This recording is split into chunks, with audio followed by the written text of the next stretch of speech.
यह ईसा खान नियाज़ी का मकबरा है, जो शेर शाह सूरी के दरबार में एक अफ़गान रईस था। वह वास्तव में मुगलों के विरोधी थे और उनके खिलाफ लड़े थे। शेर शाह के पुत्र इस्लाम शाह सूरी के शासनकाल के दौरान इस अष्टकोणीय मकबरे का निर्माण किया गया था।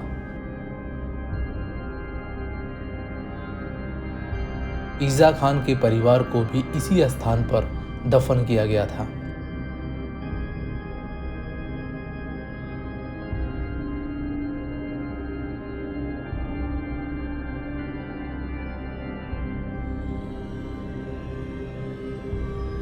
यह मकबरा एक अष्टकोणीय उद्यान से घिरा हुआ है।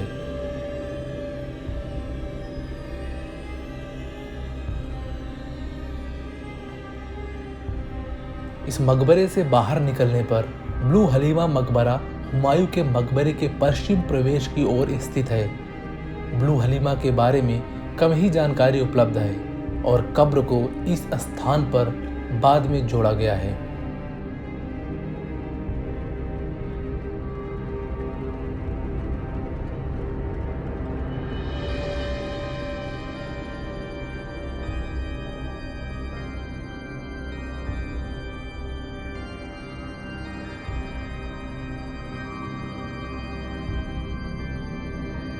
हुमायूं का मकबरा ताजमहल के 60 वर्षों से पहले निर्मित मुगल सम्राट हुमायूं का अंतिम विश्राम स्थल है, जो दिल्ली के निजामुद्दीन पूर्व क्षेत्र में स्थित है और भारतीय उपमहाद्वीप में पहला उद्यान मकबरा है।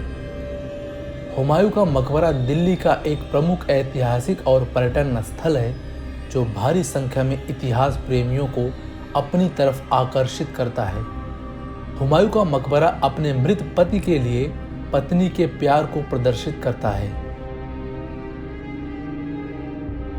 फारसी और मुगल स्थापत्य तत्वों को शामिल करते हुए इस उद्यान मकबरे का निर्माण 16वीं शताब्दी के मध्य में मुगल सम्राट हुमायूं की स्मृति में उनकी पहली पत्नी हाजी बेगम द्वारा बनवाया गया था। हुमायूं के मकबरे की सबसे खास बात यह है कि यह उस समय की उन संरचनाओं में से एक है जिनमें इतने बड़े पैमाने पर लाल बलुआ पत्थर का उपयोग किया जाता था।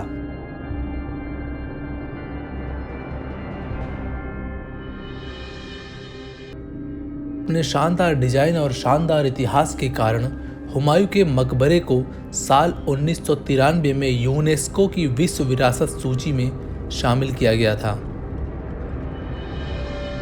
हुमायूं के मकबरे की वास्तुकला इतनी ज़्यादा आकर्षित करती है कि कोई भी इसे देखे बिना नहीं रह पाता। यह शानदार मकबरा एक बड़े अलंकृत मुगल गार्डन के बीच स्थित है और इसकी सुंदरता सर्दियों के मौसम में काफ़ी बढ़ जाती है।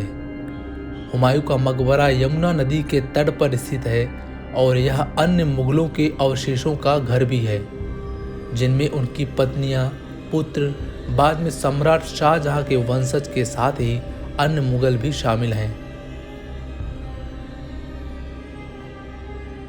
20 जनवरी 1956 को हुमायूं की मृत्यु के बाद उनके शरीर को शुरू में दिल्ली के पुराना किला में दफनाया गया था। मकबरे का निर्माण हुमायूं की मृत्यु के 9 साल बाद अर्थात 1965 में शुरू हुआ था और 1972 ईस्वी में पूरा हुआ। इस मकबरे का निर्माण उस समय 1.5 मिलियन रुपए की लागत से पूरा हुआ था, जो अकेले महारानी द्वारा वहन किया गया था। भारत के विभाजन के दौरान हुमायूं का मकबरा पुराने किले के साथ साथ मुसलमानों के पाकिस्तान में पलायन के समय एक आश्रय के रूप में कार्य करता था। हुमायूं के मकबरे का गौरव तब बढ़ा जब इसमें 1993 में यूनेस्को की विश्व विरासत सूची में शामिल किया गया। हुमायूं के मकबरे की संरचना इस्लामिक और फारसी वास्तुकला का मिश्रण है, जो मकबरे लाल बलुआ पत्थर और सफ़ेद संगमरमर में एक बढ़िया नमूना है। यह मकबरा फारसी डबल गुंबद को शामिल करने वाली पहली भारतीय संरचना भी है, जो 42.5 मीटर ऊंची है, जहां बाहरी संरचना संगमरमर के बाहरी हिस्से का समर्थन करती है। और आंतरिक काव्यात्मक अंदरूनी भाग में ले जाती है। दक्षिण प्रवेश द्वार के मध्य में संरचना में प्रवेश करने पर आप भारी जाली और पत्थर की जाली के काम को देख सकते हैं। यहाँ पर सफ़ेद गुंबद के नीचे मुगल बादशाह हुमायूं का शव दफन है। चारबाग एक फारसी शैली का बगीचा है जिसमें ज्यामिति लेआउट है और इसे 4 स्क्वायर पैदल मार्गों में विभाजित किया गया है, इसलिए इसे चार बाग नाम दिया गया है। इस गार्डन में 4 वर्गों को छोटे मार्गों में विभाजित किया गया है जिसमें 36 वर्ग बनते हैं। यह गार्डन एक जल निकाय द्वारा 2 भागों में विभाजित है। इस गार्डन के 3 तरफ पत्थर के टुकड़े यानी मलबे की दीवार है और चौथी तरफ यमुना नदी बहती है। हुमायूं के नाई का मकबरा चार बाग के भीतर दक्षिण पूर्व कोने की ओर स्थित है। वैसे इसका कोई प्रमाण नहीं है कि यह मकबरा किसका है, लेकिन यहाँ के स्थानीय लोगों का मानना है कि यह मकबरा हुमायूं के नाई का है।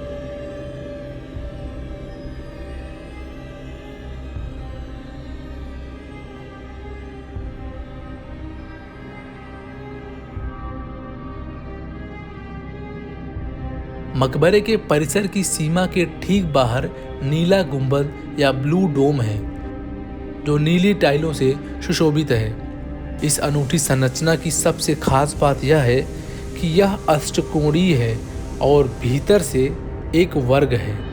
नीला गुंबद का निर्माण अब्दुल रहीम खाने खाना द्वारा करवाया गया था, जो अकबर के दरबार में अपने नौकर मियां वहीम के लिए दरबारी था।